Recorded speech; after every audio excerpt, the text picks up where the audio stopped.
of applause. How many people have been to the Bovine before? How many people have seen live improv before? How many people know Jon Emanuel? Tonight, what's going to happen is everything you see tonight is going to be live and made up on the spot. We've asked Jon Emanuel to come out here and share his life with us. And when he talks to us and tells us about his life, we're also going to have his biographers, and they will make his life and turn it into a comedy. Yes. It's not going to be a verbatim, it's not going to be like that's actually what happened. Think of it more like if Hollywood made a movie of it, so based on the story. Before we go any further, I probably should introduce our fabulous keyboard player, Mr. Jon Emanuel.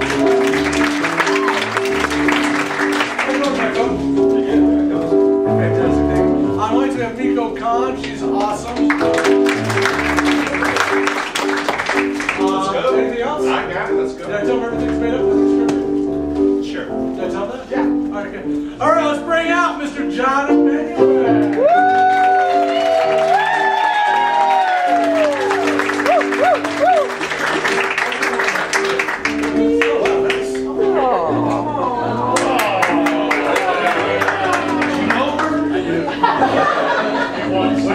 Which one are you going to pick from?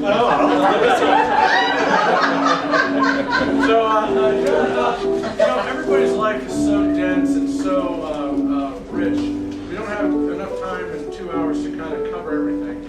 So we kind of like to look at everything through the focus of one moment. And so, what is the moment that you've chosen to kind of like as a turning point in your life? The moment that I moved to Alaska and learned what artwork is all about. Awesome. So that's when we're going to see it. He's going to get you hooked up to the microphone over here, and we're going to bring out your biographer.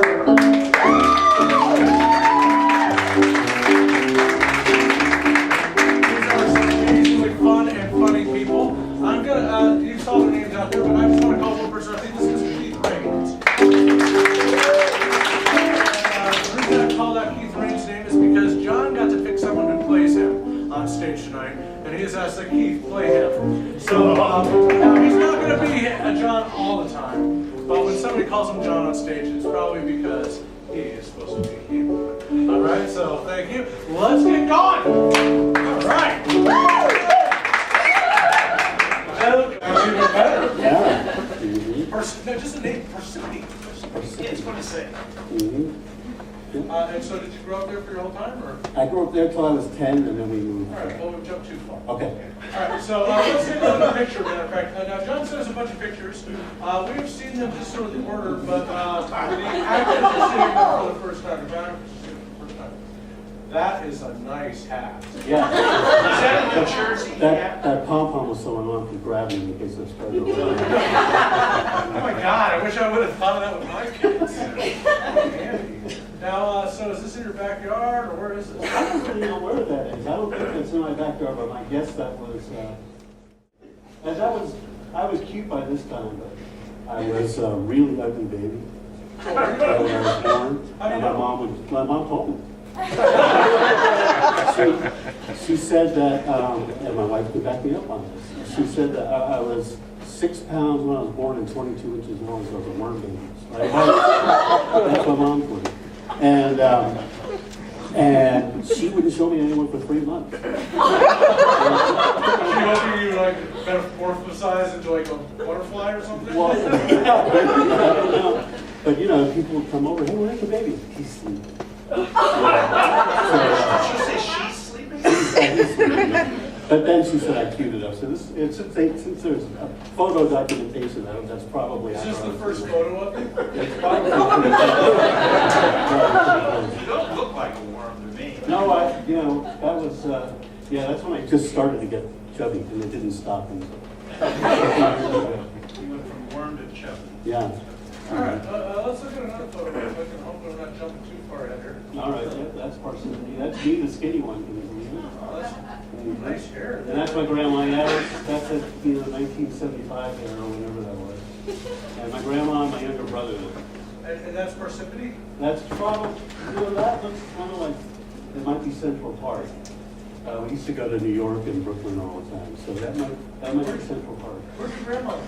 Brooklyn, her whole life in Brooklyn. So tell me about visiting your grandma. Oh, it was great. Because she lived in a a neighborhood that was mostly Jewish and Italian. Nice. And she got a lot of guilt. Yep. She would say, you got a really fat face. And then she would say, what's on your plate, or I'm just going to throw it away. Italian or? Jewish. Jewish, okay. Mhm. Because I had Italian, same thing. Like, what, you don't like my cooking? Yeah. No, yeah. But she was a great cook. Oh, yeah. So tell me about a time you were at your grandmother's house where you're like, man, this is the food I crave. Oh. Well, my uncle was a kosher butcher. Uh-huh. Oh, okay. And so we used to go down on Coney Island Avenue to my uncle's butcher shop, where they had like chickens with the head and feet still on them, and like all Were they these. hanging in the window? No, that was in Chinatown. Okay. But it's we used to go to a lot too. I mean, I'm Jewish, Right. so you gotta have the Chinese food. Chinese food, yeah, dim sum. Yeah, that's right. And then so we go to my uncle's place, and he would let me use the bandsaw when I was like 7 years old to cut steaks and things like that. Oh my So, goodness. yeah, So well, you cut your own meat? I guess I cut my own meat. I mean, I don't know where it all wound up necessarily. Yeah. Oh yeah. He would say, yeah, he taught me how to eat a good steak, that's for sure. Man, we can talk pastrami, let's move forward. So tell me about your first bedroom. What was your first bedroom like? Oh, really? Was it Persnippety or no? Parsippany. Parsippany. Yeah. Parsippany. Our first bedroom. Parsippany? It was really ordinary. There's a word here, what was it? Wallpaper or paint? It had blue striped wallpaper. It had a little desk. What did you do at the desk? My homework or doodle. I like to doodle a lot. And what else was in the room? Toy box. Favorite toy? A ventriloquist dummy called Simon Says. You made it? No, it actually had it written on his shirt. Did I had ventriloquism. Okay. Did you do a ventriloquism with it? No, not really. Did you try or did you? Yeah, I guess I tried when I was a kid. Did you ever beat him up with a baseball bat? No, but my brother did have a Grover puppet that I kind of hung. Oh, no. No, I'm sorry, Kat. I want to hear the Grover phone. So Then he hung. I'm sorry. So what happened here? I torment my brother sometimes. So no, tell me the story about. No, that's really it. No, Yeah, sorry. Honey, I just got off the phone with Miss Finnegan. Oh, no. She's coming over to see the baby. We can't let her see that hideous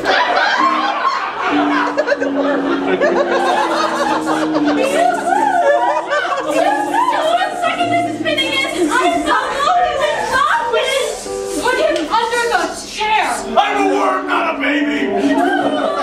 Oh, Mrs. Finnegan. Hello. The baby is. Oh, let me see the beautiful child. He's been asleep for 2 years now.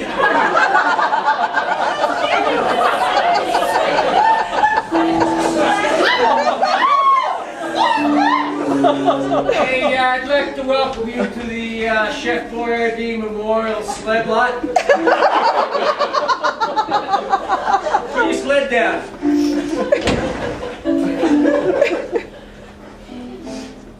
Having fun?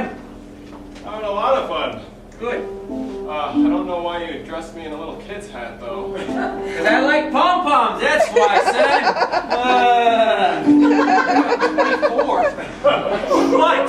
You can't have fun on a sled in a parking lot? Come on. One of these days, I'm gonna grow up, Dad. I'm not gonna eat Chef Boyardee anymore. I'm not gonna wear pom-pom hats. Start up the bandsaw?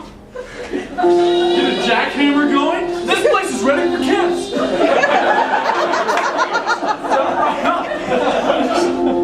You mind clearing out some asbestos out of the vent?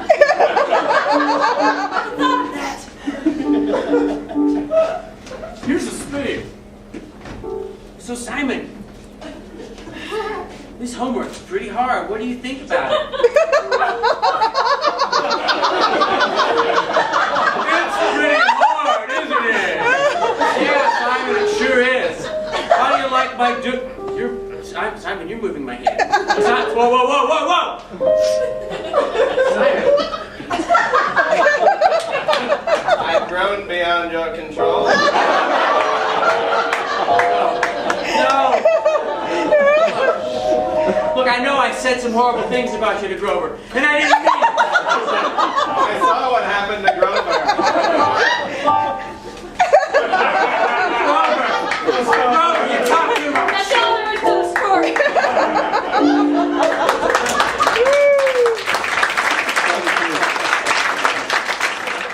Nice to get a go. I love it.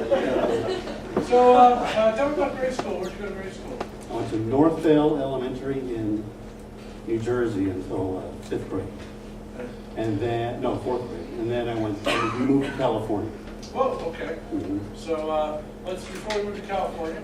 Who'd you hang around with? Oh, my best friend was a kid named Steve Rochford. And what'd you do with Steve?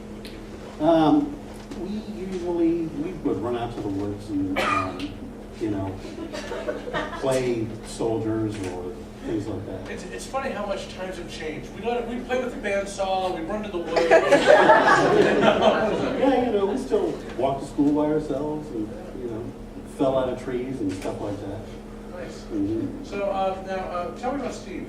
Steve was great. He was hilarious, and even when he was a little kid, he was a sick bastard, so I loved him. How was he a sick bastard? Oh, he just had a really warped sense of humor. He might be on thinking Elmo. It was Grover. Elmo was cool. What was his, what would he do? Remember anything? Oh, man. Probably not suitable for a family. How old are you guys? I mean, we were little kids in New Jersey.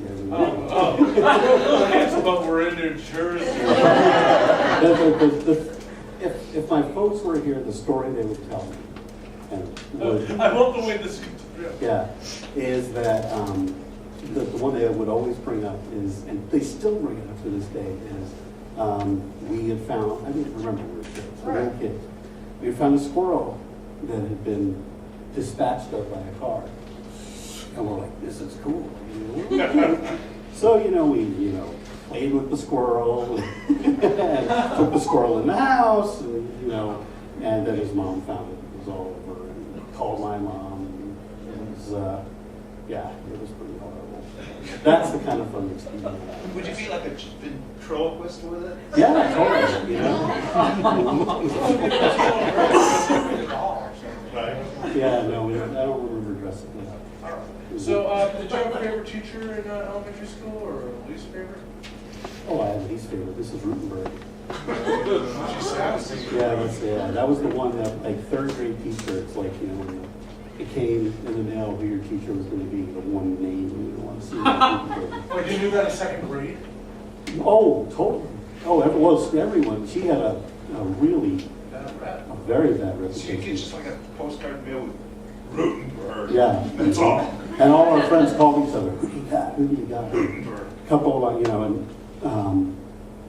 if you, my guess is at the time, I don't know if there was just a lottery or if they actually said, oh, send that kid to Rutenberg. So that probably, that was one basket. exactly, and let Rutenberg take care of it. So, tell me why Rutenberg was so bad. Oh, she was very strict. Not easygoing for a second. And if kids Did in you the ever get older, in trouble? oh yeah. In fact, Stephen, my friend Stephen, was in the class next door, and I wasn't John back then. I was Jonathan, and he just told me. I saw him. He went back to New York about a little while ago, and I saw him. He said, I just remember sitting in the class next door to Rutenberg's passenger, and go, Jonathan, sit down! And Jonathan, run! Jonathan! Wow. She walked with a goose step.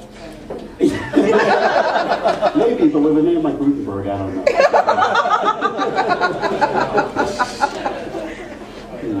So she was wow. What did she look like? She She had dark, short hair and a very squat figure. Yes, I was going to be. No, like. Like your hair in the last picture? Kind of, yeah. I guess that's a good way. Yeah. All right, so when you moved to California, why move to California?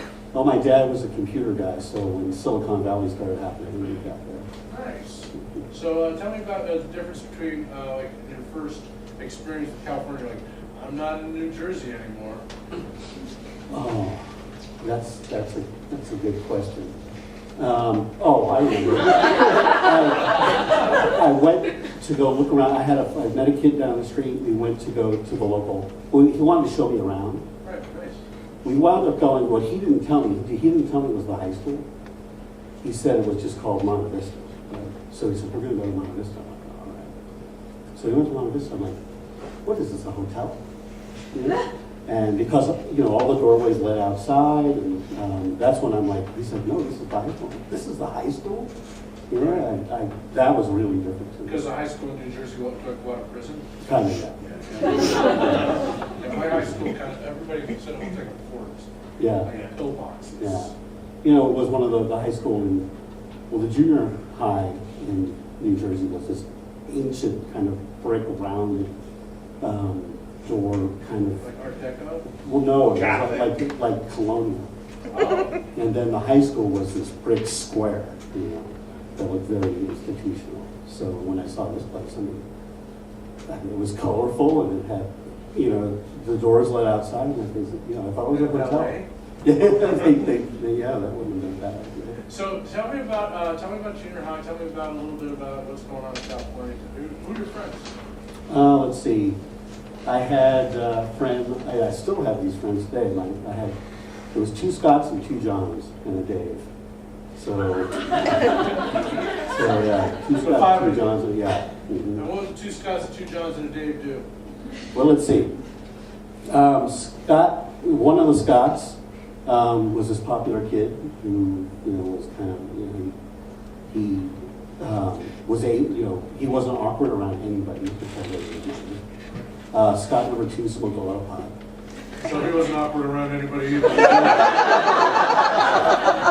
Sometimes he just didn't say much. And the other John was this theater kid. He's actually a professor of theater back in Iowa right now. And he was always very outgoing. And he was this little toe-headed kid. How would you describe the other John, you?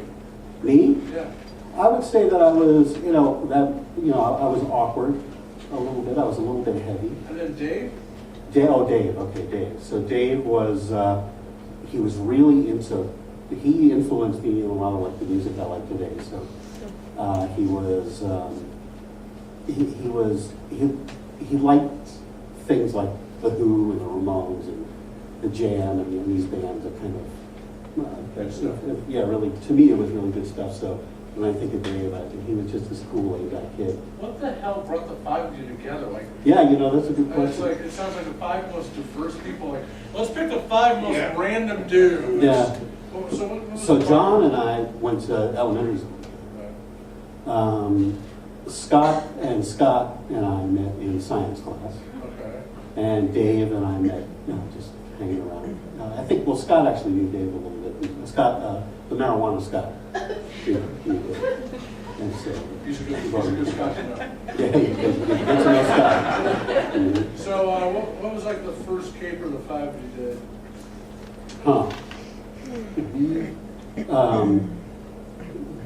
We all went to my first rock and roll concert together. What was? It was. Does anyone remember the Tubes? I do. Remember the Tubes? That was my first rock and roll. That was a show. Stage movement or something? Oh, the Fee Waybill, another sick bastard, would dress up as this giant. He would wear these stilts and this giant blonde wig, and he called himself Quaalude, and he would sing a song called White Punks on Dope, and it was crazy. It was the first time, you know. The two took one big hit. What was that one? It was She's a Beauty. She's a Beauty. 1 in a Million girl, right? Right, that's the one. Yeah. Mhm. And you wouldn't know it from that song, but those guys are crazy. Oh, they're crazy. The show's amazing. Yeah. Sir, I believe your math class is in the master suite. You'll be taking the exam in that jacuzzi over there. Wait a minute. Are you gonna lock the door behind me like they used to in the other place? If that's your request, sir, I mean... No. And there's no bats or cobwebs in there or anything? Heavens no, sir, we... Come on in, Miss Rutenberg gets lonely. You! Miss Rutenberg, I was gonna sit down, but then you looked at me, and then I stood up, and then you looked at me again, but I think I should sit down. What? Miss Rutenberg, I really like your new crew cut. Round nosing again? Yes, ma'am. Rulers! I don't like happiness.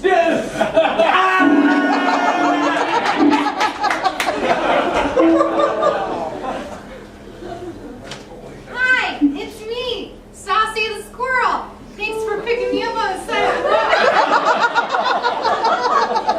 Yeah, I saw you and we just thought you were really cool, so we wanted to bring you along with us. You're so nice. I'm really surprised that you can speak after getting run over by a car. I'm a magic squirrel. Let's put her around the dinner table in my mom's house. Ooh, food. You can climb on anything you want. Whoa, life of a squirrel is good here. On this dining table, wow. Okay, this is getting gross, so. Hey, Jon Scott Dave, come here! You gotta listen to this music I just heard. Well, I'll just sing it for you. I love music. Yeah. White punks So on theatrical. dope. White punks on dope. That's what it's called.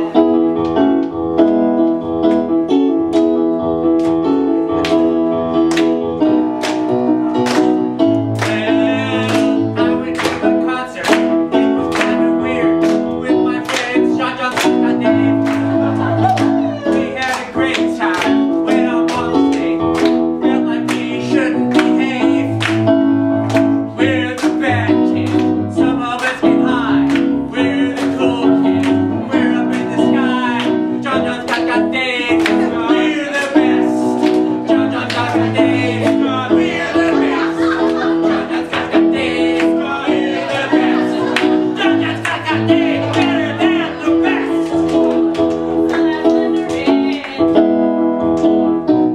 Why do I have 10 fingers? What's the meaning? The color yellow talking to me. I don't understand, but I love you.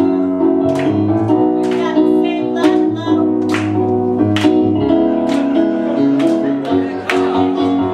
Down here, Jon Scott Dave. We're the best. Jon Scott Dave. We're the best. Jon Scott Dave. We're the best. Jon Scott Dave. Better than the rest. I'm the other John. One day I'm gonna blow this town. I'm gonna be a musical theater professor. You know that is the best, or something else is not enough. I gotta go straight to Iowa.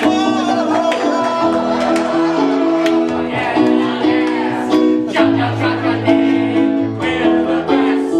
Jon Scott Dave. We're the best. Jon Scott Dave. Better than the rest.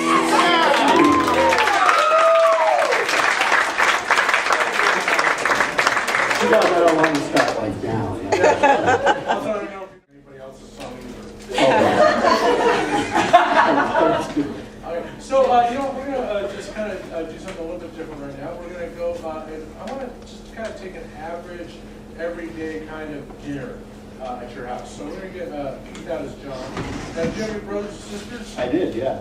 My brother Jason. And is he older or younger? 2 years younger. 2 years younger. So we'll get Jason out. And would Jason sit across from you or next to you? Jason sat across from me. All right, who's sitting next to you on your left and right? Dad on my left, Mom on my right. All right, can we get Dad out on the left and can we get Mom out on the right, please? Thank you. Now, how old are you here? Let's just pick a date. Oh, let's say maybe 8. Okay, you're 8 years old. All right, what do you like at 8 years old? Yeah, I'm a happy kid, and like hanging out with my friends, and like I said, I love drawing and art and things like that. Are you talking about the dinner table, or do you just do your art at the dinner table? Oh, no, we're just chatting at the dinner table. Mm-hmm. And your father's name is? Eric. Oh, good name. And Eric is like what? Oh, Eric? Oh, he's a cool, laid-back, funny guy. He's got a great kind of corny sense of humor. And, he's great. All right, and your brother is, what's he like? He's 6. Well, yeah, he's 6. We're sitting around the dinner table, so that means he's either not eating or still has the same piece of food in his mouth that he had 2 hours ago. That's like white meat. He was a terrible eater. It was a green bean, but now it's He would procrastinate at the table eating so that he could make it to baseball practice. So he'd watch the clock and time it, so my dad would hang a towel over the clock and would drive him crazy. nice. What about your mom? What's your mom like at this age? Oh, she's great. She's very straightforward, great sense of humor, and All right, Carl's favorite question. Yeah, what'd you eat usually? oh, well, here's the thing about it, is my dad was the cook. And when he started training in computers, he would have to go to upstate New York. And his roommate, every time he went up there to train, he always had the same roommate, a former chef from Hong Kong. Oh, wow. And so, Hubert was the guy's name. He would teach my dad how to cook traditional Chinese food. So I grew up on traditional Chinese food cooked by my dad. Nice. So, So what's for dinner tonight? So tonight is 5-spice chicken in a peanut sauce with bok choy, so I can have fried rice, Chinese sausage, and mushrooms. I swear, that was a typical dinner at our house. That was a typical dinner. All right, let's see a dinner scene. Oh, one more thing. This is for you. Most of the time tonight, we're not trying to get it right. Yeah. I want to get this right. If someone does something like, oh, my mom would never do that, my dad would never do that, my dad was more of this, my mom was more of that. You're going to stop, you're going to honk the horn, and that will stop the scene. Okay. And we'll fix it for you. All right. If they're doing, yeah, that's exactly how I go, you're just going to give them a little ring on the bell. All right. Just like giving them the No bell. problem. All right, so here we go. Okay. Let's see this dinner scene. Here we go. I'm so happy. I just like to chat for a while, Dad. How would that That does sound great. be? Yes. Wonderful. Hey. Too quiet. So anyway, I've got these drawings I'd like to show you too. I think you should probably change out his green bean there. I like this one. I like this one. I really like this No, it doesn't matter. How about that? Green beans, John. Do you know Yes. what they call vegetables in space? Peas in a pod.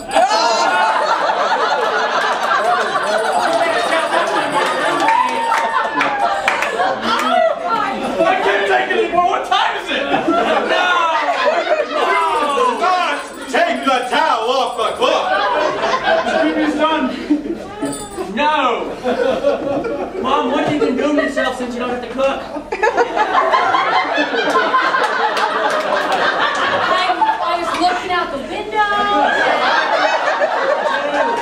Really? Did you see the squirrel? Mom played Mahjong. Okay. Played Mahjong. You know that. Mom, now that you're playing Mahjong all the time, hope you bring home some money. I'm playing Mahjong right now.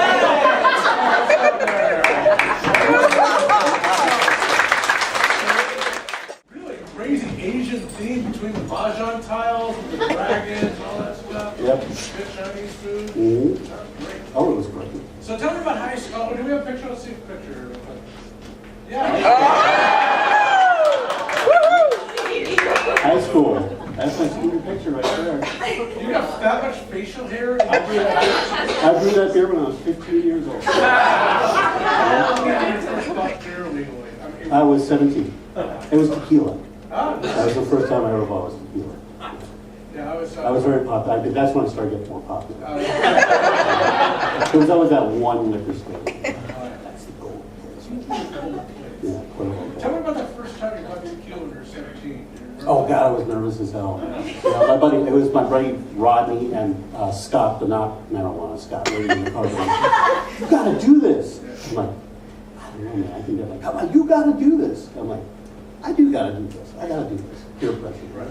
So I walked in like I owned the place, and you know. Did you have a tux on? No.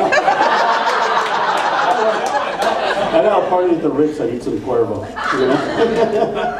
Yeah, I walked in there. I put a bottle of Cuervo on the counter. The guy didn't even think twice. I walked out the door, and I tried to keep it together.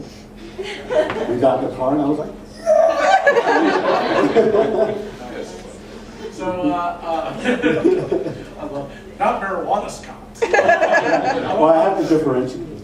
Yeah. So, tell me about that. That's a nice tux there. So, well, that's just the front of it. Yeah, it was like they glued the front of the tux onto you, and they took the picture, and then they like dumped her.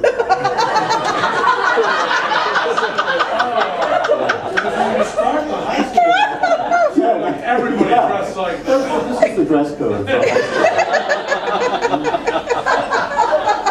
I should have seen the smoking jackets in gym.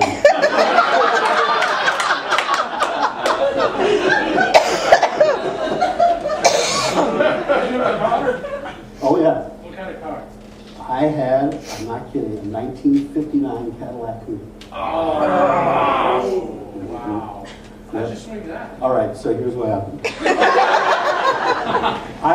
My very, very first car was a 48 Chevy pickup. Wow. Yeah, and it was a hunk of junk. It was like, we used to call it the green slab. It had On the tree or? no, it was 4 on the floor. And it had a granny gear and the whole thing. And the starter was, you turn the key on and then you push the button on the phone. You know what I'm talking about? Mm-hmm. So, but it was very dangerous. If I went on the freeway for more than 10 minutes, I had to pull over and add water to it. The wooden bed had holes through it. You know. And my mom hated that car. She's like, you gotta get a new car. I'm like, I love that car. I just love that car. I could pile 15 friends into it and go driving somewhere. So, What's your cue? exactly. So, unless we had Scott Long. Anyway. Not marijuana Right. Scott. Okay. No, so my dad came into my room one day and he said, no, he called me on the phone and I was still asleep. It was like 8 in the morning on a Sunday. He said, I need you to come down to the car swap. They had one once a month. I'm like, all right. And he goes, and bring your truck. I'm like, all right. Because he was going to try and convince me to get some of my car. So he walked through the lot, and he said, if there's one car that you thought that you would want in this lot, what would it be? I'm like, oh, the Cadillac, of course. He goes, what if I told you that guy wants your truck for that car? I'm like, that's crazy. He said he wants wants $1,000 and your truck for that car. I'm like, that's insane. I could do that. And I drove out of the parking lot with the inside was kind of ratted up, but the outside was perfect. A 1959 Cadillac Coupe with, the big window, if you put both windows down, you just have one big window. That wasn't the DeVille, it was Did that have fins that year? Oh, it had the biggest fins of any production car ever made. The biggest fins of any? And it was, at the time, I think it was the heaviest production car. It was like 2.5 tons. It was like 4,000 pounds. It's like steel, isn't it? Oh, God, yeah, it was built like crazy. So was your truck, though, right? The truck was built pretty good, although it was rusting out a little bit, but that car was. I eventually sold it to a guy in Japan who put it into a hard rock cafe. Oh. Did you ever go to visit it?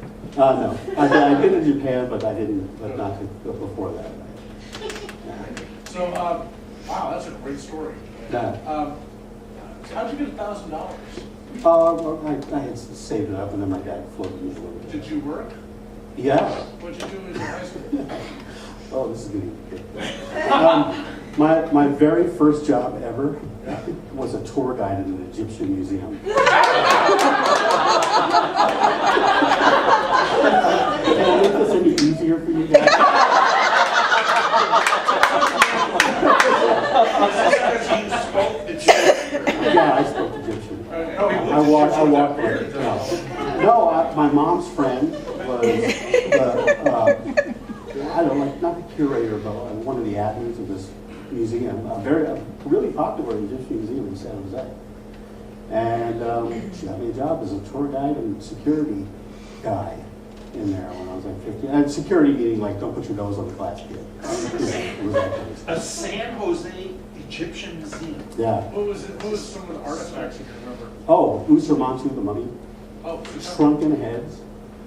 Yeah. So can you remember any of their spiel at all? Like, Yeah, kind of, because there was a tomb in there, a mock tomb. yeah. So I would walk them through the tomb, and I would shine a light on things and say, these bricks were made by, people that made of mud and straw, and then the artisans would come in and draw on the wall, and this is Newt, the goddess of the night, and, shine light, we'd run through with a flashlight, sarcophagus in the middle. You just in the middle of the day. Yeah, right, you're going down, it's cold in there and everything, it was pretty cool. Is it still around that? Oh yeah, it's still there, the Rosicrucian Egyptian Museum. Nice. Yeah. All right, so after high school, what'd you do? Mm. Sorry, I got you in the middle of the water. No problem. Went to college at San Francisco State. Nice. What'd you major in? I majored in audio production. Why audio production? Well, I started off in television, Yeah. majoring in television, and then radio. And then I just really, really liked working with soundboards. So, and the music, of course. Right. So What kind of bands were you into at that point in college? well, at that point, I mean, the Ramones and X and We're trying to get butt balling. oh God, you know it. Good on you, man. Very good. Yeah. You're talking, yeah. Yeah, Preaching good. the choir. Yeah, there you go. I think Beth Watson is out here. Yeah. Yeah, she's a fellow really big X fan as well. Oh, yeah. Yeah. So. Got a couple albums. So. I say albums, I mean, fine. And worked, with some of the local bands. Okay. And so, in college, tell me about college. What was your favorite school? Did you have a girlfriend? What's good? Just anything. Let's see. My favorite teacher Yeah, sure. was actually not related to the program that I was majoring in. It was a speech teacher. It was the very first class I ever took in college. My very first time I ever walked into a college class was Speech 101. And everybody at San Francisco State had me take. And the teacher's name was Bill Sunshine. Yeah, and that was spelled Sonnenneschdein. Sunshine. Nice. And I'm like, Bill Sunshine. So he was late. Yeah, he was late for his first class. So everyone that's walking in the door, I'm like, oh, maybe that's Bill Sunshine. Oh, maybe that's Bill Sunshine. He's sitting down. This guy walks in. That's not Bill Sunshine. And sure enough, this guy with crazy long hair and a tie-dye shirt under a sport coat and a briefcase and Converse Chucks is like, all right, everyone, I'm Bill Sunshine. Why would you think that's not Bill Sunshine? Like, that's the first guy, I'm like, that would be. At the time, I thought it was like Sonnenshine or something like that. So I'm like, it can't be Sunshine. I'm thinking to myself, I know this is San Francisco, but the guy's name can't be Bill Sunshine. And Sonnenshine. yeah, so he says, everyone wants to take this class. The class is packed. He's like, you're not all in this class, so it's my job to scare some of you away. So he says, if you don't like the words, and I'll keep it family safe. He starts rattling off all these words, and he's like, then get out because I use them. I'm like, this is bitching. So, I think you'll agree that the engine's pretty nice. Let's go ahead and take a look at the trunk, shall we? Yes.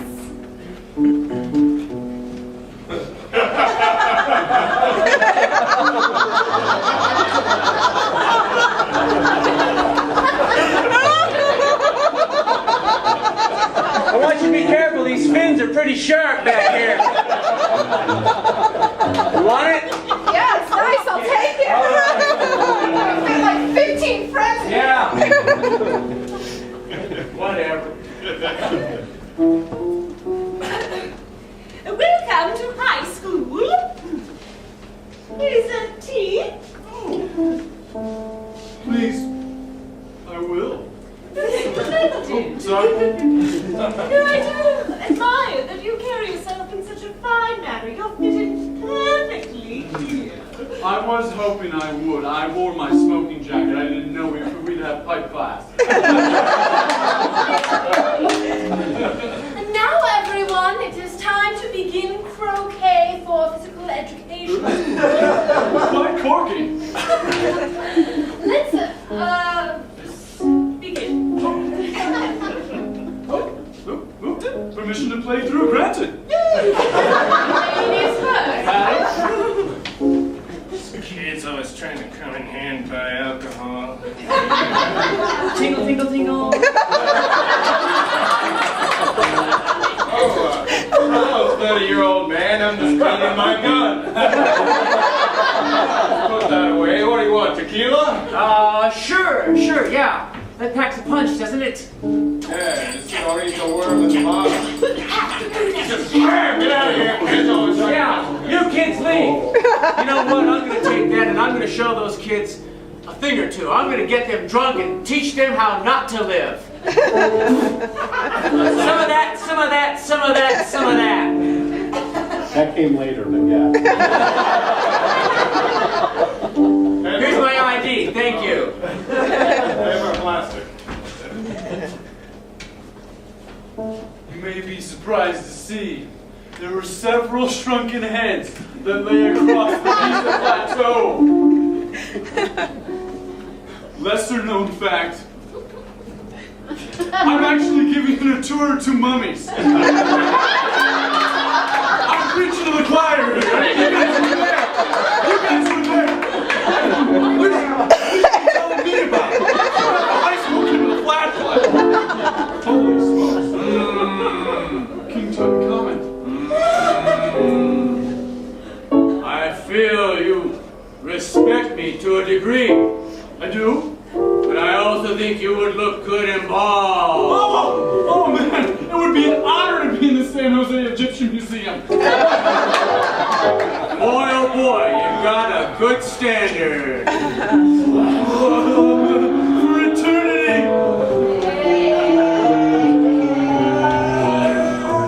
Hey, it's cool. Yeah.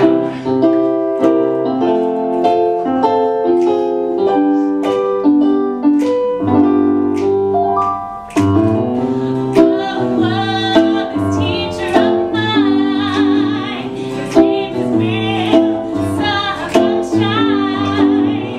He's the fastest professor in the world, and I hope that I'm his favorite girl.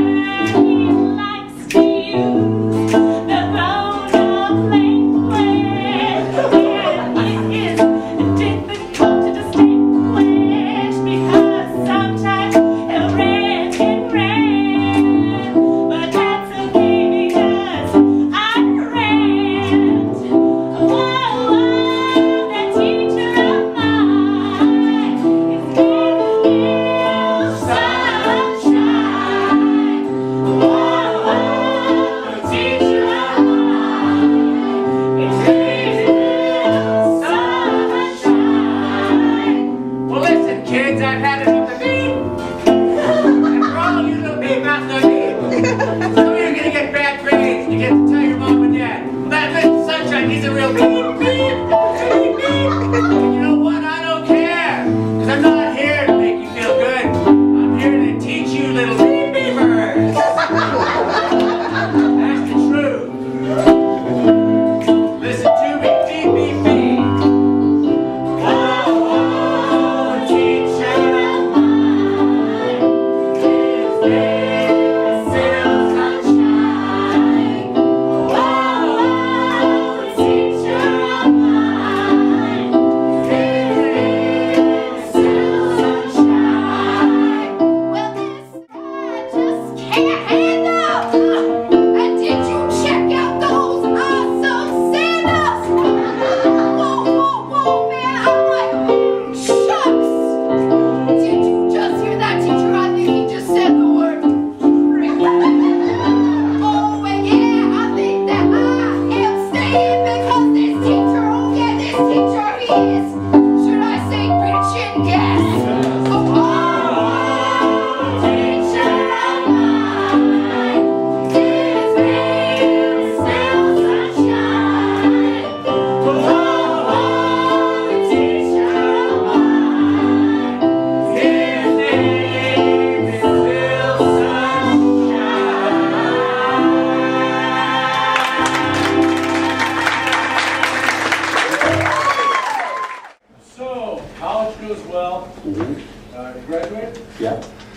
Congratulations. Thank you. After college, what do you do?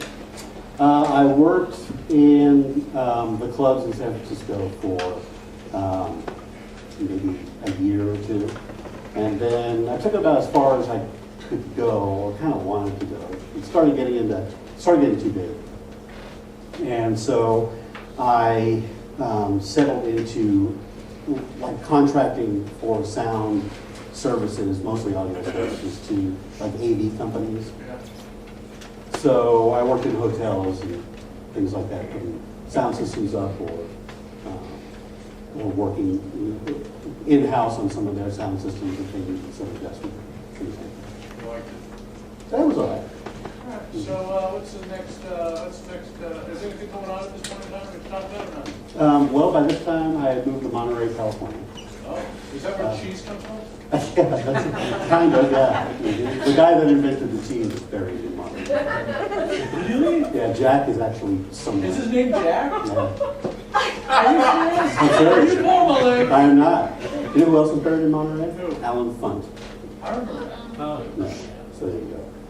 There's probably lots of historical people from like, the mission days and the Spanish War days, but I know Alan Funt is buried. Sounds like a great rapier. Yeah. So, okay, I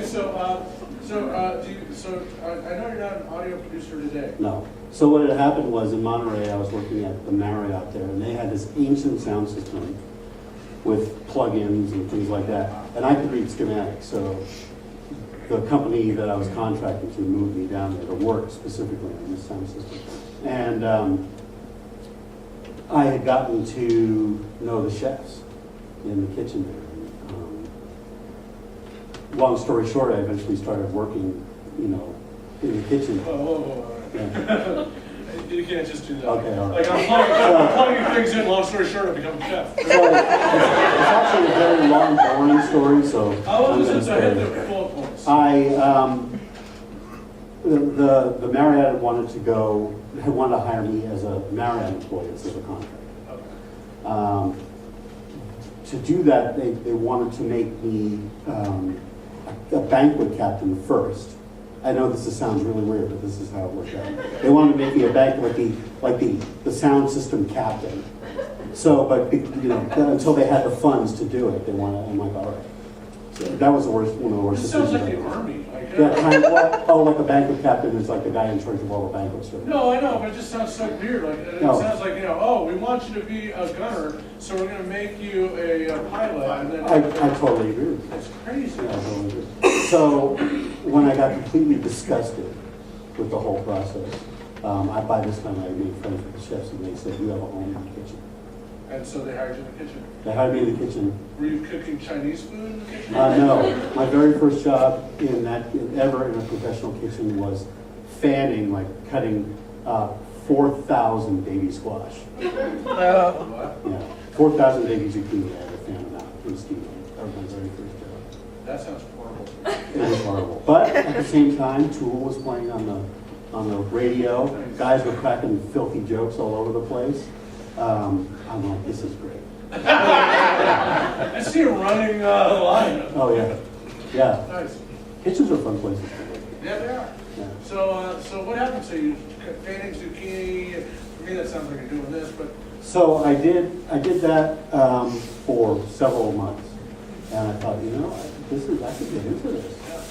So I decided to go back to school. I remember I asked the chef at the Marriott at the time. I said, "What are you going back to school? What do you think of culinary school? What do you think you should go?" I think if you can cook or embalm, you'll always have a job. And I said, all right, cool. So I went back up to San Francisco and went to culinary school up there. and what college school? The California Culinary Academy. All right. So how many years is that? It was 16 months. 16 months. Mhm. And then you learned how to pan vegetables. Oh, I knew how to do that already. You get out of it what you put into it. So I did. I learned a lot, and I think I did well. I think. It's not for everybody. I think people learn this business in different ways. A lot of people work their way up from dishwasher and all the way through there. Some people in culinary school work for Did you have a them. favorite teacher at the culinary school? Yeah. his name was Jensen. Yes. Jensen. Yes. And he was, Does that mean sunshine in Swedish? he was Danish. Sorry. And he had slick back white hair and a glass eye. And would stand there and go, you know what I used to do to kids like you? I used to hang them in the meat locker and beat them senseless with a tender. You can't say that to a kid anymore. Definitely not. Definitely not. Beat you with a tenderloin does not sound good. And then his brother also was frozen. So he was a favorite teacher? Oh God, I love that guy. You know, they got his eyes. He was, you know, here's a story too that I have was related to someone else. He would ride home on the BART train. That's originally East Bay, and he would take out his eye on the BART train, and his eye would kind of close when he would do that. And one of my fellow students was sitting talking to him the whole time, and it turns out he was asleep the whole time. Well, he just had his glass eye out, so she probably was like, "What?" Wow. That is interesting. So, wow. So, anything else going on in California at this point in time? Do you have any, are you going to parties, or are you just like work all night, school all day? Yeah. Just like work. That was it. And eating good. Oh yeah, yeah. Cooking and eating, working a few restaurants over there, things like that. And you graduated. And I graduated. Yep. Did they have tassels on the chef hats, or what did they No, no, but we did have to wear those things. Did you get? Is that like a big thing? I don't know. Yeah, they call it a toque. You know, is the big chef hat. A lot of toke going on. Scott marijuana guy coming toke with you? Yeah. Nice. Mhm. So, do you have a good friend in college too? Yeah, I have a couple of good friends in culinary school who have gone great things. Yeah, and I still keep in touch with them. They're really popular chefs where they're at right now. So I'm proud of them. I just wanted to get this far, and then we're going to take a quick 10-minute intermission here. All right. And when we come back, we're going to go get, I think we're very close to getting you to Alaska, right? Yeah. Mhm. So we're going to take a quick 10-minute intermission. When we come back, we're going to see your moment of truth and how it's changed your life, all right? All right. The restrooms are behind you at the back of the theater. In the front of the theater is the concessions. Feel free to go out and get coffee or beverages and bring them back in here. We'll see you back here at 10. Ladies and gentlemen, please help me welcome back our host tonight, Eric Ferrone. Before we bring John back out, let me tell you about what we're doing here at the Bovine. We've been here for 11 years. We've been doing comedy endeavor now for over 15, and we love it. We do improv here 5 nights a week. You can come out almost any night of the week and come see a great show here. We have over 100 different actors performing in various shows. And this show plays every Friday and Saturday nights. After this show closes next week, we have a show opening up the week of Thanksgiving called Real Housewives of the North Pole. And it is sketch comedy. We have done 35 original sketch comedies over the course of the last decade. And sketch comedy is written and rehearsed, and this is a great show. You should come out and see it and spend your holidays with us. After this show, we have a show called On the Spot, and that's more like whose line is it anyway? If you've ever seen that on TV, that's more of improv that people are used to. And because you're here right now, I would like to invite you to see that show for free. Just tell this beautiful woman out in the lobby, Denise, that you would like to see that show for free, and she will make it happen. Because that's the kind of girl she is. All right, without further ado, let's bring out Jon Emanuel.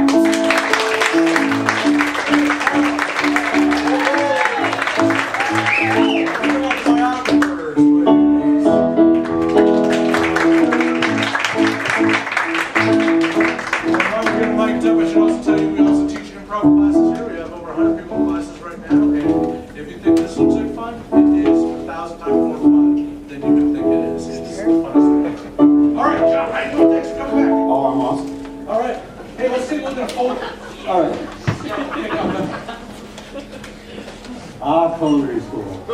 Is that school? At school, yep. That's the hat. Is that a fan fish? That is a charcuterie nerd. So that is cured meats, basically. Oh, like you're somebody find in your uncle's butcher shop. Exactly. But not kosher. There's too much pork on that thing. Okay. Mhm. All right, let's take a look. So tell me about this. Tell me about now. Is this like a promotion picture, or is this like? This was kind of like one of my senior projects. So we had to do, a display. This is a mirror at that time. So there could be no fingerprints, no smudges, everything had to be laid out and glazed really nicely on the mirror, and I did well. Nice. Yeah, it was a nice mirror, and then lots of homemade sausages and things like that. I was into that kind of stuff. Are you still into homemade sausage? Yeah, I do a lot of that. I do a lot of Ever go to curing. Mark and I are really good friends, and we have Biker Jim in the audience tonight. Nice. Yeah. Oh, Biker Jim's in the Yeah. audience? Let's go to church. So, Let's yeah. have that place. Mhm. Yeah, so that's Yeah, awesome. Yeah. you and I. Oh yeah, I'm telling I you. want to start hanging out with you. When you're in school, do you like get to eat your homework and stuff? Absolutely. Oh yeah. Sometimes you have to, whether you want to or not. Mhm. Yeah. Now, do you get to pick like the food you want to do, or do they give you a wide, or do you get specialized, or what? You have to learn the basics, and then you can move into that kind of stuff. Because that would be good. Yeah, that was really good. All right, let's take a look at another photo. All right. Are we in Alaska here? We are in Alaska. Those are, yeah. Let's before we let's keep this up if we can, but let's just talk about Alaska. So, because right now we left off in the story you were still in culinary school. Mhm. Okay, so what happens? So You get your tube. I got the tooth, and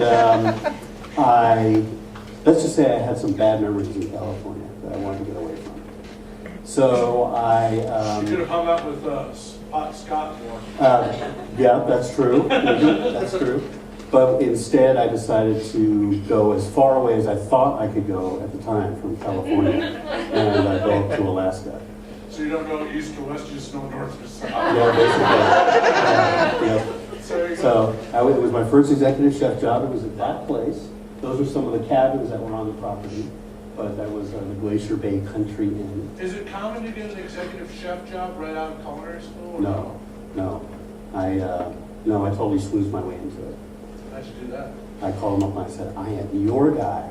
And they changed my life, the people that I worked for. So let's talk about your big moment then. Yeah. So you're up in Alaska, and what's that moment that you realize, wait a minute, I've been coasting? So I got this, that's the thing about my big moment was it taught me that for years I was not the tough guy that I thought I was. I was not this guy that could just handle anything or do anything. I got up to Alaska, and these folks up there, and my buddy Gary's in here, he can attest to this. He knows these folks really well. Were the hardest working, most diligent people that I've ever known, let alone worked for. And they taught me what hard work really was. I mean, they had bad backs, bad knees, but they would just plow through anything and get it done. Those cabins there, they told me, they said, oh yeah, we're going to start building cabins on the property. And I said, okay. I woke up the next day, they had milled their own lumber from the trees in the backyard and put up a frame for one of the cabins that morning. And they all had bad backs and bad knees. Well, one guy in particular did. Real bad, but everyone. But, yeah, but- Basically Alaskan people. Hardy people. But actually, they were they were new owners of this place. They were originally from Delta. And they moved up there to open Delta, Colorado, sorry. Okay. They were onion farmers in Delta, and then moved up there to own a B&B. Well, not B&B, it was more of a full-service inn. So they're just like, and so what was that moment when you saw they were framing their own house like that? Yeah, I thought to myself, okay, I've never, ever, and it was so outside anything that I ever experienced in my life. All right, let's get Keith out here. Keith, I want you to come out morning, what time is it, do you remember? Morning that you saw this? Oh, this? The framing? Oh, God, it was probably 9, 10 o'clock. All right, I want you to come out, and Pete's going to come out of this place, see the frame up, see the mill, and if he gets it right, you're going to give him the bell. All If right. he gets it wrong, and once again, this is for you, so make sure that Keith gets it right for you. Okay. And so here we go.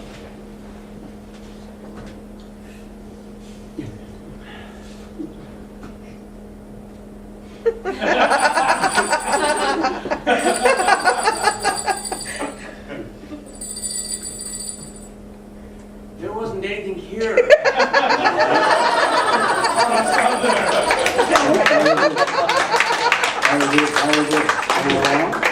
Yeah. So I'll take it. Okay. So tell me about, so at that point in time, you're like, okay, it's on. Yeah, okay, I've got to step up my game because obviously these people are expecting way more from me than I've ever expected of myself. Can you tell me about a time you were tested? I was, Did you have to I go was, catch your own salmon and prepare?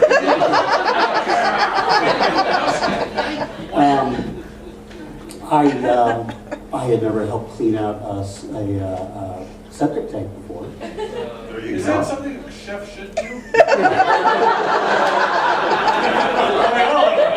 I had my tote to protect it. So you really had to clean up, why did you have to clean up? I just helped. But they needed a hand that one day. I don't know if it was my day off. We had to, when you talk challenges, and there were challenges all the time, there were just things that were really different. Like our groceries came in by airplane in the backyard. Was it like MASH, where they were just like parachuting? No, they landed a Cessna in the backyard loaded with groceries from Juneau. That's nice. It was cool, yeah. Better than King Soopers. But I mean, yeah, but I mean, I had never seen, I mean, I was so outside of anything I'd ever done in my life. How do you check the produce? I mean, do you just get what you get and Pretty don't much. will fit? Pretty much, yep. But, Ponch, who was the pilot and the owner of the inn, the guy that built Hold on. So the owner of the inn would fly his own Cessna out. he would build the cabins, he would fly the Cessna, he would take care of the plumbing, he would, He sounds like a theater owner.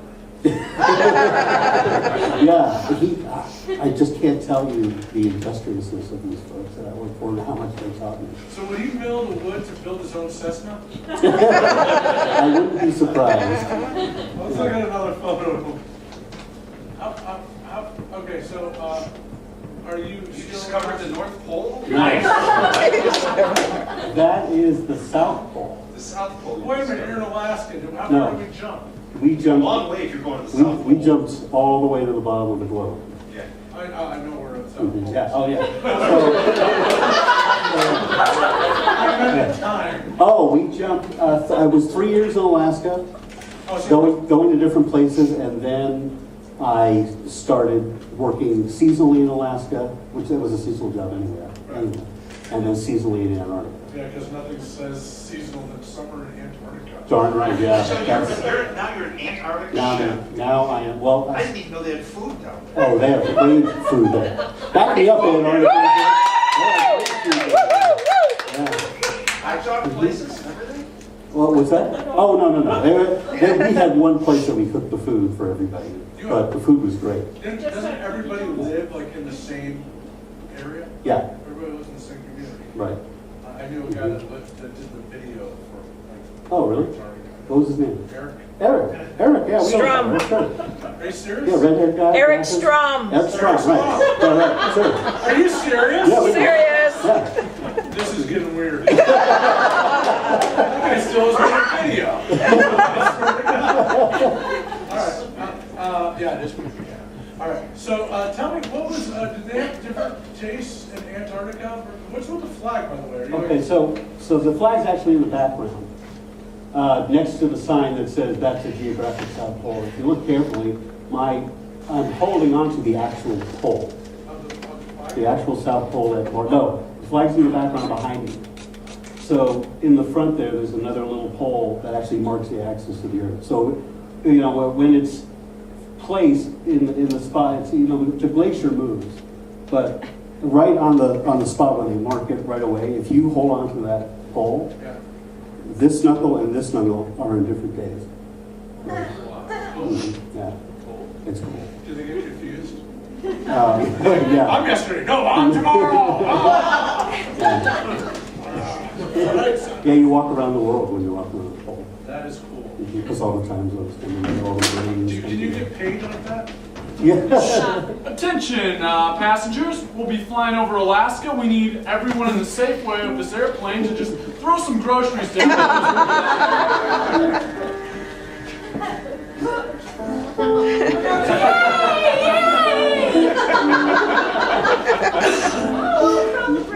They don't seem to like the produce. We're gonna fly back and give them some different stuff. All right.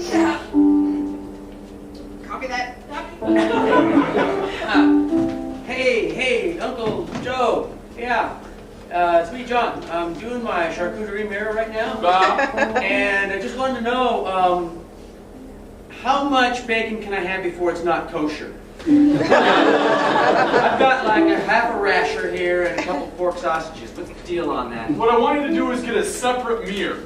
And then put that mirror on a different table. Okay, all right, good. And as long as none of the pork smudges the mirror, it's kosher.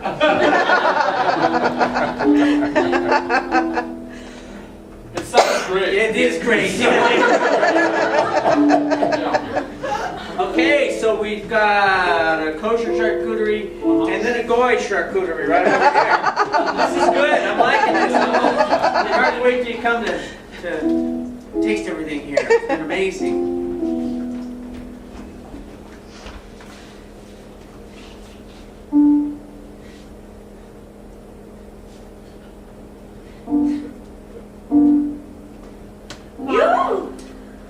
I'm gonna write a book. So first I'm gonna plant this tree and then harvest it for the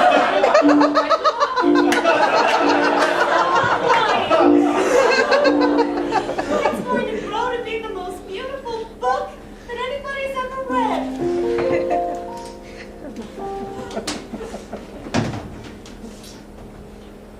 You ever think about what goes into a book?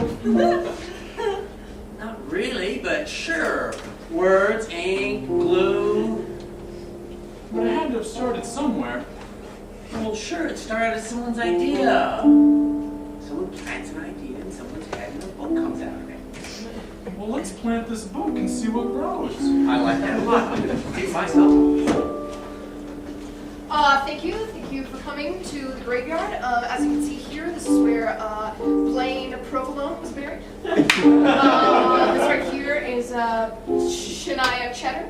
Over there is Alan Font. Jeff Boyardee. It's crazy. It's crazy. Yeah, people often cry when they realize that the people that made cheese were all buried here together. Get a picture of me with Shania. Say cheese. Alright, let's come on back. So, I heard the South Pole's a crazy place. It can be crazy. It's, it's got its crazy times and it's pretty down to earth time. Do you have any good stories from the South Pole? Oh my God, yeah, I've got tons of stories from the South Pole. I'll take one. Who's got it? Which one should I tell? Anyone know? Tell one about somebody here. Boy Scout. Oh, Boy yeah. Scout, yeah, tell the Boy Scout. This kid showed, the Boy Scouts, thank you, Bob. The Boy Scouts send every other year a kid down to Antarctica. Like one For scout. bounty or what? No, it's to experience what it's like down there. And It's horrible down there. it is a terrible place to send this guy. Because some people, will be like, oh, we're going to corrupt this Boy Scout. So this kid shows up, he looks like he's 12 years old. He's got red hair, he's a little bit chubby, he's got freckles all over his head. I mean, he looks like a really little kid. And everything, we'd have a big Thanksgiving thing, and Thanksgiving at the South Pole is great. Everyone, it's great. Everyone Eats fish. No. I'm telling you, the food at the South Pole was good. I mean, we're Can you talking. catch a South Pole turkey or what? Well, no. But, I mean, we would have, you know, steaks and crab and lobsters and things like, I mean, listen, look, if you were at the South Pole, wouldn't you at least want the food to be good? Yeah. Yeah. So, Thanksgiving was great, and then afterwards, people would drink and people would get rowdy, and they'd clear out the old galley, and there were these poles in the old galley, and then they'd have, you know, it's the South Pole, and poles, and then pole dancing in the galley, and they tied this poor Boy Scout to a pole. And corrupted him. Well, if you're tired of a pole, it's kind of like Thanksgiving. Yeah. They corrupted him. Yeah, well, it wasn't anything illegal, but it was Just immoral. just immoral. Yep, that's right. And yeah, his face was, let's just say his face was redder than his hair. Okay. There was this one particular fuelie that really put on a show for him. And what is a fuelie? Some of the fuels the airplanes. Oh, those fuels, yeah. Don't worry, it wasn't us. So after this, so you're going from like cold to cold, and it's like sunny all the time wherever you are now, right? Right. Okay. Yeah. So what happens after 3 years of being in sunlight for nonstop? Oh, well, I did 3 years Alaska South Pole, and then I got full-time, I got the executive job, the executive chef job at the South Pole. So the headquarters is here in Colorado, that's why we have so many polies here tonight. So I moved to Denver to work full-time at the South Pole, well, with the pole program. So, yeah, so you're not at the South Pole. Right, 4 months on site a year. Okay. And how long did you work at the South Pole? I made 6 deployments over 7 years. So a lot of cold. You like cold, huh? Not as much anymore, no. I got over it, we'll put it that way. Let's take a look at another photo here. Okay, this is a very important photo. That's me with my shaved head in the background there. And a lot of backs. A lot of backs. Second from the left is my future wife in the picture, Penny. This is the moment I first met Penny. Someone actually got it on camera. And this is in Hilton Head, South Carolina. I was doing demos at a conference for innkeepers. I was still working in Alaska at the time. And Penny owned a bed and breakfast in Missouri. And so we met at this conference. We were kind of set up at the conference. Oh, how were you set up? This fellow named Dan. Actually, the year before, the same conference was in Baltimore. I did a demo there too. And he's like, oh, there's this woman here you have. He was another chef. And I'm like, oh, great, yeah, that's cool. Never happened, you know.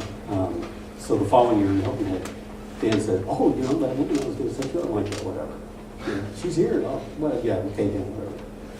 And I was doing a demo, my demo, and in walks this woman. And I'm like, oh, she's kind of looking, you know? And I'm like, maybe that's the one that Dan was talking about. I'm like, no. Okay, don't get your hopes up like that. You know, she's way too gorgeous for you. And I do my demo and everything like that. And Dan says, I signed you up for the beach games. I'm like, why did you do that? I'm not a beach game guy. What is a beach game? It was a thing at the conference where they wanted to go down and do beach games. You know, paddleball or whatever. He's like, come on. And he goes, I put Penny on your team.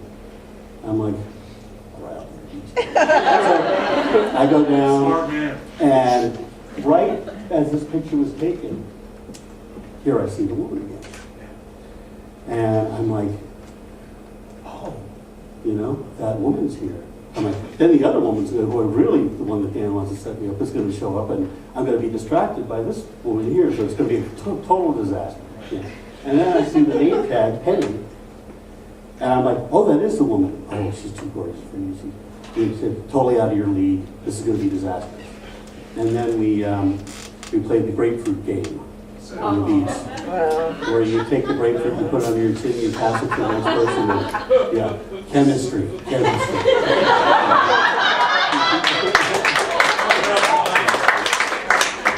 We're on the other people like wondering why it's just taking you so long to pass the grade? Probably. So, did Penny, how did, I don't know, what happened? So did you guys very separate way, long distance? Or Long did she- distance. And then it was really long distance because you're still doing pole to pole. And Alaska. And, okay, so, And so when I got the full-time offer, and Penny was looking to get out of her business, so let's move there together, and we did. nice, Mhm. nice. All right, let's see another photo. I like that. This is the first time you saw it. And there's our Where are you? Yeah. We are in Kauai. Did you break your neck? We didn't exchange rings. We exchanged New Zealand greenstone necklaces. Oh, okay. So, because when you would go down to the South Pole, I'd have to go through New Zealand. Right. And so they had great artisan shops where you could buy like these rings, carvings. Sometimes you see the fish hooks that people wear. So there was greenstone necklaces that we exchanged instead. I know you're not wearing your necklace tonight. Is that made her available? Or? No, I'm definitely not available. So, what year was this? That was 2003. It was 333. That's like 11, 11, 11. Whoa! Wow. Crazy. Yeah. I like that. So that's beautiful. That's a nice photo there. Isn't that great? So, why did you pick Hawaii? We were in Hawaii, and we just decided to get married there. You were in Hawaii. You happen to have some New Zealand rings with you. No, I kind of had. I knew it was going to happen. Okay. Yeah. All right. See, so Yeah. did she know? Yeah, I think maybe she had a little bit of a suspicion. Okay, she did.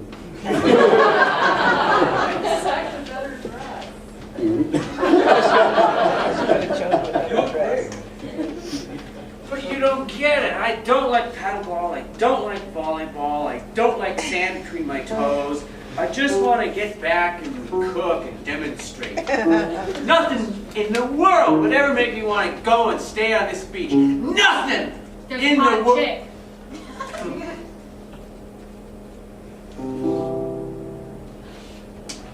Oh, look, I have a grapefruit.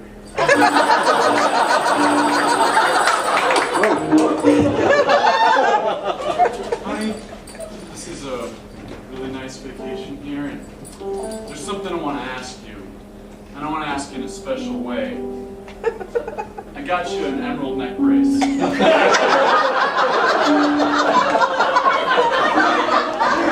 And this is my merit badge for wood carving. And this is my merit badge for this.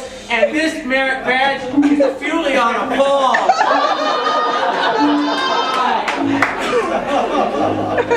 We couldn't do this on any other continent. Hey, do me a favor. Run me around the pole. I want to get older.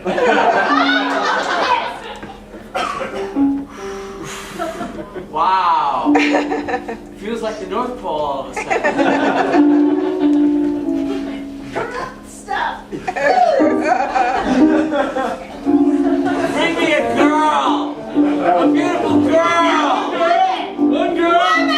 What, one girl? Oh. Give me another drink, quick. She's not looking pretty enough. No. Okay, she's pretty now. Yeah. Jubilee! A jubilee. Yeah. Oh, I've been all around the world, seen every type of girl. I've been all around the world, seen every type of girl. Yeah, I've been down to the south, oh, I've been up to the north, I've been everywhere.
I had to stop traveling. It was too much for me. I was gone too long from Penny, and I was starting to just grow weary of it. And also, I'd spent a lot of time at the pole, and I felt it was time to go. Yeah, we stopped enjoying the pole dancing. It's like, Yeah, that's right. Yeah. So I had been volunteering at an organization called Cooking Matters while I was working in the office at the Polar program.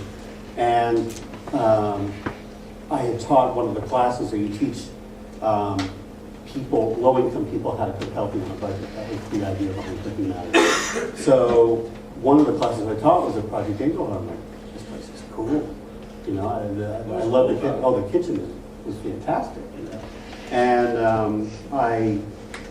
and then I started to learn more about Project Angel Heart. I had done a similar organization in San Francisco called Project Open Hand. I'm like, wow, this is great. So we started coming out. We started. You and the project started hanging out? No. Sorry. We started doing some of the fundraisers with them, like Dining Out for Life was one of our big fundraisers. So we started doing that. And I paid more attention to Project Angel Heart. I started noticing your name more. And then I saw in paper or somewhere, looking for an executive chef for Project Angel. I'm like, that's it. That's it. What year is this? That was 2005.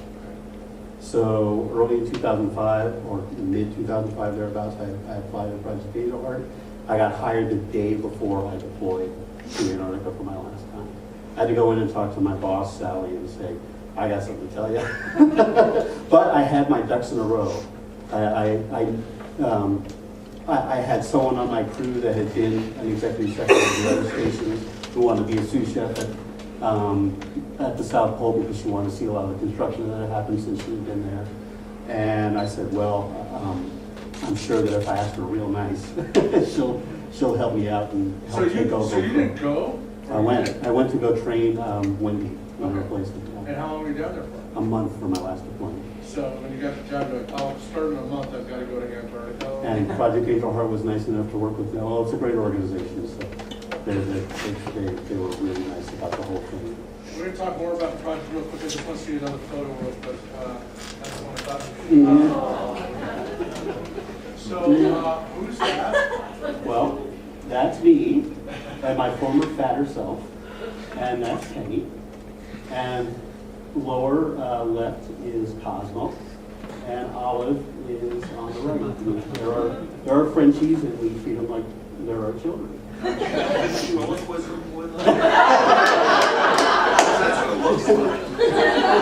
Only with Cosmo. Oh.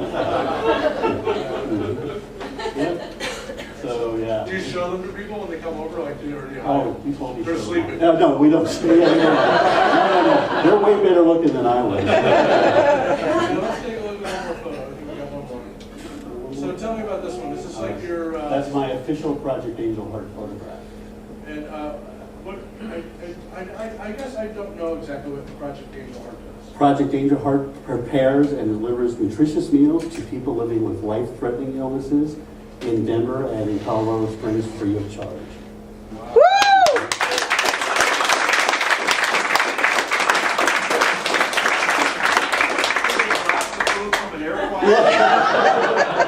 Only on request.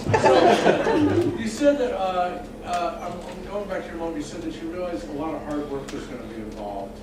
I didn't see the hard work come through, but tell me about, I know it's there, tell me about the hard work, how it is. What's your job as executive chef at Project Angel Heart? How is that hard work? Well, first of all, it's hard work, but it's very fulfilling, and I'm very proud to work at Project Angel Heart. We feed 800 people a day. Wow. That's hard work. That's a lot of zucchinis. That's a lot of zucchinis. Yeah, I think we have some zucchini choppers here too. And it's a lot of work. It's a lot of planning. It's a lot of we feed people who have different illnesses, and we tailor, even though we feed 800, each person is going to get a meal tailored to their specific diet plan. Are you kidding me? No, and sometimes that means we'll group them into one of 5 groups, or one of 6 groups technically, and then add on to each one of those groups. So someone can be in the diabetic group, but still need a ground up non-gluten meal for a meal, and they'll get one because that's what they need. So yeah, we make sure that happens. And I say we because it's not just me. Yeah. I've got an incredible group of people who volunteers to help get that So done. you make 800 individual meals a day, and just, wow, that's pretty impressive. Thank you. So, and then, does the food get donated, or do you guys buy it, or? We buy some and get some donated, and we get a lot of discounts on other stuff. Well, I work it. There's a lot of schmoozing and luck involved. It happens. You know what? We were going to see one more improv thing, and then just thank you. It's been so much fun. I've had a blast. This is great. All right. How many miles of food does it take to feed the world? I grew up in a place that sounded like parsnip. I had a loving family, and I had an uncle who allowed me to come close to chopping off my fingers, just so I would learn what it took to take a chunk of meat and turn it into a steak. My father cooked. He went away. He brought back recipes from a far land. Actually, it was just upstate. But he showed me what cooking can be. And then I went away, and I learned how to cook myself. 3,999 squash it took to get me to open my eyes, to see that the food was more than just an ingredient. That food was more than just something raw on this side and cooked on this side, but it took a person. It took a life.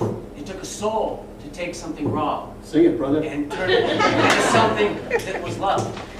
I went from the top of the earth to the bottom of the earth, and in each of those places, I learned more about working hard and playing hard than I ever thought I could. And finally, I met just about in the middle in a place called Hawaii, where my life changed again with a beautiful woman. And finally, I settled here. I thought maybe this was the place. And suddenly, a heart-shape came into my life. And I realized that not only could food become love, but food could become care and help and sustenance.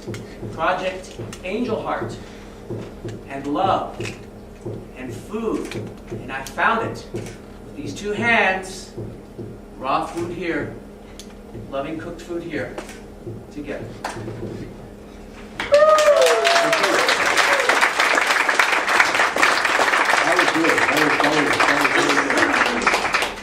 Hello and welcome back to the Ventriloquist Dog Show.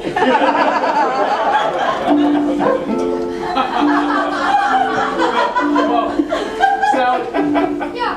what have you and Martini been up to? Oh, me and Martini have, we've been trading stories. And Okay. basically, Martini wanted me to tell you that, well, I'll let her say it. I'm in love with you. Well, Your puppet. yeah. Well, my dog puppet makes some things that have been on his mind. Okay. I'm also in love with you. Oh, this is crazy. I got a grapefruit. With the puppets. Oh, check it. Check it.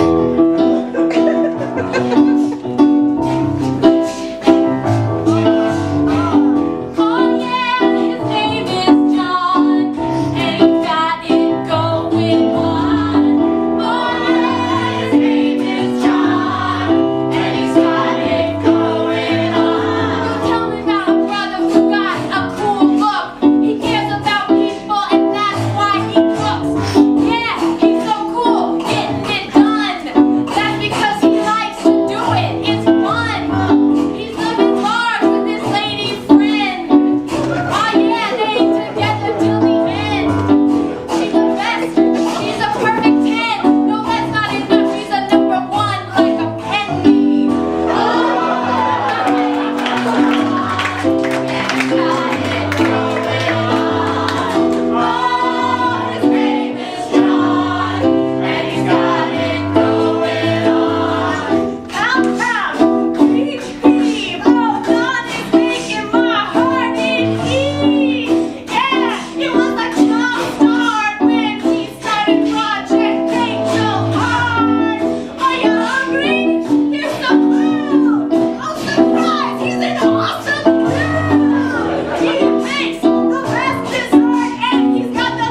free. Otherwise, we'll meet you out in the lobby, all right? Thanks. Thank you.